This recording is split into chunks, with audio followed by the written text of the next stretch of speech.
En Bernat no vol llevar-se. Quan dorm, en Bernat és molt bon noi, gairebé ni se'l sent. I és que a en Bernat li agrada molt i molt dormir, sobretot quan és hora d'anar a l'escola. Que bé que dorm a les hores. Quiquiriqui, quiquiriqui, crida ben fort el gall despertador. Amunt, amunt, és l'hora de llevar-se.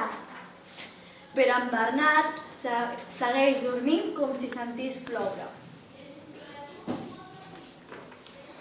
La seva mare sempre l'ha de cridar a vegades abans que ell li faci cas.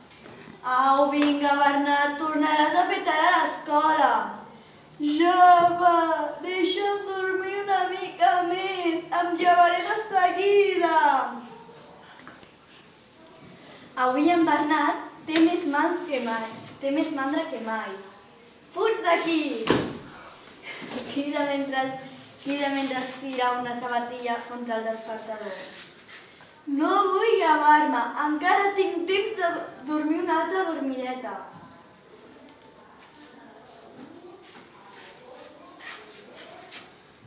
Patapap, fa la sabatilla en xocar contra el pobre gall. I totes les joguines es desperten en sentir el travestall. És un dormilega amb el carat. Crida el ninot de peluig. Això no pot ser. No t'amoïnis, que nosaltres et traurem d'aquí. Li diuen els ocells, i agafen el llit i l'enfilen fins als núvols. Ah! Això encara és pitjor! Deixeu-me baixar! Vols baixar del llit? Doncs avall. I sense pensar-s'ho, dues vegades els ocells deixen baixar caure el llit. No!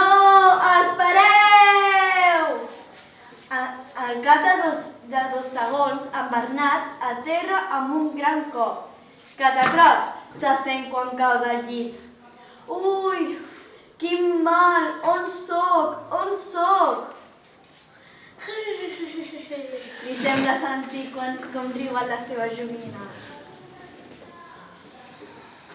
Per sort, tot plegat ha estat un somni que en Bernat no oblidarà mai més. Uf, quin mal son, diu en Bernat mentre es frega el cap adolorit. Ha estat horrible, quina por que he passat. On fas a l'escola tan aviat a l'escola? S'estranya la Idàlia. Si tu cada dia ets l'últim en arribar. Ja no tornaré a fer mai tard a l'escola. Algun dia en Bernat explicarà a la Idàlia el que li ha passat. Un aplaudiment!